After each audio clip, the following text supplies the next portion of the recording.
Welcome back to BCN news. రాష్ట్రానికి తలమానికంగా భీమవరం పట్టణాన్ని సుందరంగా తీర్చిదిద్దేందుకు ప్రతి ఒక్కరూ భాగస్వాములు కావాలని పశ్చిమ గోదావరి జిల్లా కలెక్టర్ చర్లవాడ నాగరాణి పిలుపునిచ్చారు. భీమవరం కలెక్టర్ క్యాంపు కార్యాలయంలో కలెక్టర్ చర్లవాడ నాగరాణి భీమవరం సుందరీకరణ పనులపై జేసీ టి రాహుల్ కుమార్ రెడ్డి మున్సిపల్ అధికారులతో సమావేశమై చర్చించారు.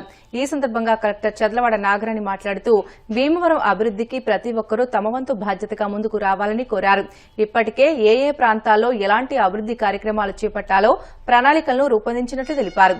కొన్ని పనులను ప్రారంభించుకున్నామని, మరికొన్ని పనులకు దాతల సహకారం అవసరమని అన్నారు.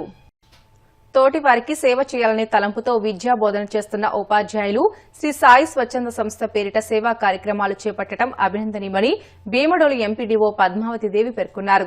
శీతాకాలం చలిగాలు నేపథ్యంలో భీమడోలు సామాజిక ఆరోగ్య కేంద్రానికి చికిత్స కోసం వచ్చే గర్భిణీలు, బాలింతలు పడుతున్న ఇబ్బందులు గమనించిన సంస్థ సభ్యులు వేడి నీటి సరఫరా చేసేందుకు వాటర్ గీజర్లను ఏర్పాటు చేశారు. ఈ మేరకు ఏర్పాటు చేసిన గీజర్లను భీమడోలు సామాజిక ఆరోగ్య కేంద్రం వేదికగా బుధవారం ఎంపీడీఓ పద్మావతి దేవి, ఎంఈఓలు శ్రీనివాసరావు, భాస్కర్ కుమార్ల చేతుల మీదుగా అందజేశారు. ఈ కార్యక్రమంలో వైద్యులు డాక్టర్ శ్రీలత, డాక్టర్ అపర్ణ, సంస్థ సభ్యులు జి మోహన్, గుంటూరు శ్రీనివాసరావు, ప్రకాశ్రావు, ఈ శ్రీనివాసరావు, గుగ్గులోతు కృష్ణ, గారపాటి ప్రకాశ్రావు తదితరులు పాల్గొన్నారు.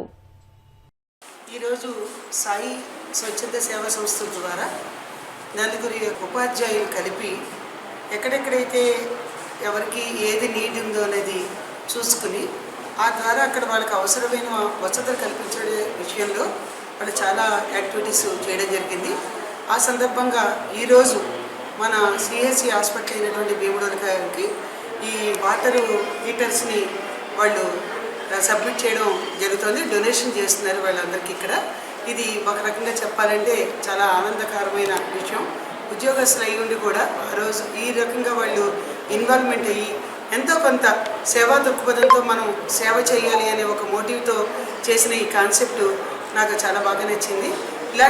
ఇటువంటి కార్యక్రమాలు వాళ్ళు ఎన్నో చేయాలని, ఇటువంటి కార్యక్రమం మమ్మల్ని కూడా ఆహ్వానించాలని, మా ద్వారా ఏదైనా పార్టిసిపేషన్ కావాలి అని అనుకుంటే నన్ను కూడా అడిగితే కూడా నా వంతు సహకారం కూడా నేను ఖచ్చితంగా చేస్తానని.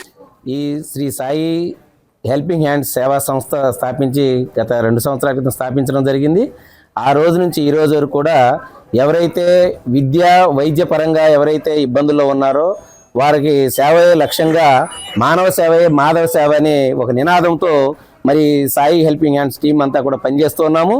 ఎవరైతే చదువులో మెరుగ్గా ఉండి తల్లిదండ్రులు లేనటువంటి పిల్లలు లేదా ఆర్థికంగా ఇబ్బందులు పడుతున్నటువంటి పిల్లలకు ఫీజులు కట్టడం కానీ, లేదా వైద్యపరంగా అనారోగ్యంతో ఇబ్బంది పడుతున్నటువంటి ఎవరైతే పేషెంట్లు ఉన్నారో వాళ్ళకి ఆర్థికంగా మా వంతుగా ప్రతి నెల 10,000 రూపాయలు ఆర్థిక సహాయం చేసుకుంటూ వస్తున్నాము. అందులో భాగంగానే ఈరోజు భీమడోల్లోని సిహెచ్సి సెంటర్లో 2 గ్రేజర్లని ఇక్కడ ఉన్నటువంటి ఏదైతే పేషెంట్లు ఈ చలికాలంలో ఇబ్బందులు పడుతున్నారో, చలినీళ్ళతో స్నానం చేయడానికి ఇబ్బంది పడుతున్నారో వాళ్ళకి మరి గ్రేజర్లు 2 ఇవ్వడం జరిగింది. అలాగే పోలలో ఉన్నటువంటి సోషల్ వెల్ఫేర్ హాస్టల్ విద్యార్థులకి వాళ్ళకు కూడా పొద్దున్నే ఉదయం లేచి స్నానం చేయడానికి ఇబ్బందికరంగా ఉందనే పరిస్థితి గమనించి వాళ్ళకు కూడా 2 గ్రేజర్లను ఏర్పాటు చేయడం జరిగింది. ఇందులో భాగంగా ఏంటంటే పే బ్యాక్ టు సొసైటీకి ఎంతో కొంత మనం సహాయం చేయాలనే లక్ష్యంతో మా వంతుగా మేము సహాయం చేస్తున్నాము. మరి ఇలాంటి సహాయం చేస్తున్నందుకు మరి మాకు కూడా భగవంతుడు మరి ఇంకా మరిన్ని సేవ చేసేటువంటి భాగ్యాన్ని కల్పించాలని, అలాగే ఎవరైనా పిల్లలు బాగా చదువుకుని పిల్లలు ఎవరైనా ఆర్థికంగా ఇబ్బందులు పడుతున్న చదువులో కానివ్వండి, లేదా ఎక్కడైనా అనారోగ్యంతో బాధపడుతున్నటువంటి వాళ్ళు ఎవరైనా ఉన్నా మా సంస్థ దృష్టికి తీసుకొచ్చినట్లయితే మా వంతు సహాయ సహకారాలు అందించి వారికి చేదోడు వాదోడుగా ఉండడానికి మేము పనిచేస్తామని, మా వంతు సహాయ సహకారాలు అందిస్తామని మీ ద్వారా తెలియజేస్తున్నాం. అనంతపురం జిల్లా గోరంట్ల పట్టణంలో వైసీపీ నాయకులు, కార్యకర్తలతో కలిసి మాజీ మంత్రి, వైసీపీ జిల్లా అధ్యక్షురాలు ఉషశ్రీ చరణ్ గుడ్ మార్నింగ్ అంటూ ప్రజలతో మమేకమయ్యారు. ఈ సందర్భంగా కాఫీ తాగుతూ ప్రజలను పలకరించారు. అనంతరం మహిళా ప్రయాణికులతో కూటమి ప్రభుత్వం ఇచ్చిన ఉచిత బస్సు హామీ అమలు గురించి అడిగి తెలుసుకున్నారు. కార్యక్రమంలో రాష్ట వాల్మీకి కార్పొరేషన్ మాజీ పొగాకు రామచంద్ర, ప్రజా ప్రతినిధులు, నాయకులు పాల్గొన్నారు. అన్ని రంగాల్లో దేశాన్ని ప్రగతి పదంలో నడిపిస్తూ ప్రపంచ స్థాయిలో భారతదేశాన్ని ఉన్నత స్థానంలో నిలపడమే లక్ష్యంగా వికసిత భారత్ 2047ను కేంద్రం చేపట్టింది. సర్వే అంశాలపై అవగాహన కల్పించేందుకు ఎన్ఎస్ఓ దక్షిణ ప్రాంత కార్యాలయ పరిధిలోని 13 జిల్లాల క్షేత్ర సిబ్బందికి ఈ నెల 18, 19 తేదీల్లో కడప పట్టణంలో శిక్షణ తరగతులు నిర్వహించారు. ఇందులో భాగంగా కేంద్ర ఆరోగ్య మంత్రిత్వ శాఖ అవసరాలకు అనుగుణంగా దేశంలోని వివిధ ప్రాంతాల్లో అనేక సదుపాయాలపై సర్వే చేపట్టనున్నారు. సర్వేలో భాగంగా జనవరి నుంచి దేశవ్యాప్తంగా నైపుణ్యం కలిగి శిక్షణ పొందిన సిబ్బంది ప్రజల నుంచి వివరాలను సేకరిస్తారని తెలిపారు. Ministry of statistics and programme implementation కింద ఉండే ఆఫీసు రీజనల్ ట్రైనింగ్ కాన్ఫరెన్స్ అనేది జరుగుతుంది. బేసికల్లీ మా department field operations division is responsible for data collection on different socioeconomic surveys.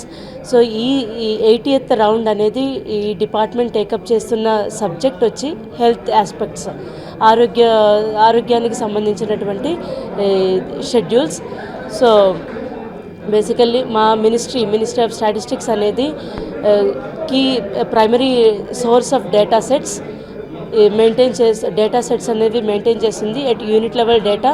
So ఇది అందరికీ మా మినిస్ట్రీకే కాకుండా ఉన్న సెంట్రల్ మినిస్ట్రీస్కి, స్టేట్ గవర్నమెంట్స్కి అండ్ పాలసీ మేకర్స్కి అండ్ రీసెర్చ్ డెవలపర్స్కి కూడా చాలా యూస్ఫుల్ అవుతుంది. సో ఈ 80th round of NSS survey, socio-economic survey health పరంగా కండక్ట్ చేయబడుతుంది.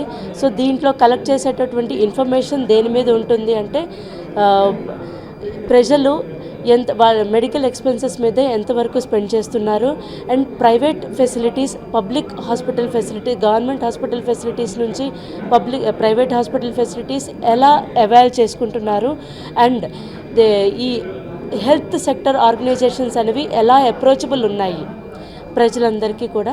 సో వీటి మీద క్వశ్చన్స్ అనేవి ఉంటాయి. షెడ్యూల్లో క్వైరీస్ అనేవి ఇలా డెవలప్ చేయడం అనేది జరిగింది. అండ్ ఇవే కాకుండా ఎక్స్పెండిచర్ అనేది ఎలా స్పెండ్ చేస్తున్నారు, ఏజ్ వైజ్, జెండర్ వైజ్ అనేవి ఉంటాయి. ఒక్కొక్క ఏజ్ గ్రూప్లో ఉన్నటువంటి వాళ్ళ యొక్క మెడికల్ ఎక్స్పెన్సెస్ మీద ఎంతవరకు వాళ్ళ ఎకనామికల్ ఇండిపెండెన్స్ దాని ఆధారపరంగా ఎలా స్పెండ్ చేయగలుగుతున్నారు అనే దాని మీద కూడా ఉంటుంది. ఇప్పుడు మా ఆఫీస్ దగ్గర మానస ఇన్ హోటల్లో రీజనల్ ట్రైనింగ్ కాన్ఫరెన్స్ అనేది జరుగుతుంది. సో మా స్టాఫ్కి, మా ఎంప్లాయీస్ అందరికీ కూడా ఈ సర్వే మీద అవగాహన కల్పించడానికి సో వాళ్ళందరూ well experienced and well expertised in collection of this particular data on these subjects. So ప్రజలందరికీ, పబ్లిక్కి మా తరపు నుంచి, మీడియా తరపు నుంచి వాళ్ళందరికీ రిక్వెస్ట్ చేస్తుంది ఏంటంటే రెస్పాన్సిబుల్గా కోఆపరేటివ్నెస్, మీ కోఆపరేషన్ మా ఫీల్డ్ స్టాఫ్కి ఇచ్చారు అంటే and this will be useful for our future generation also. So I request all the public to please be very cooperative with our people. Thank you. వార్తలు ముగించే ముందు ముఖ్య అంశాలు మరొకసారి.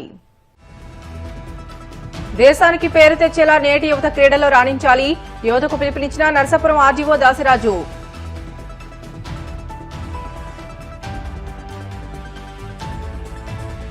రేషన్ బియ్యం అక్రమాలను వెలికితీస్తాం, పేర్ని నాని గోడౌన్లో 4,000కు పైగా బస్తాలు మాయమయ్యాయంటూ మంత్రి మనోహర్ ఆరోపణ.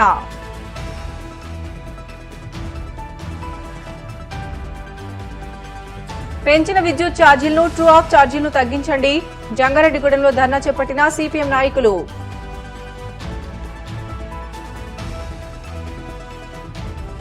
భీమడోలు సామాజిక ఆరోగ్య కేంద్రానికి గ్లీజర్ల పంపిణీ, ముఖ్య అతిథిగా పాల్గొని ప్రారంభించిన ఎంపీడీఓ పద్మావతి దేవి.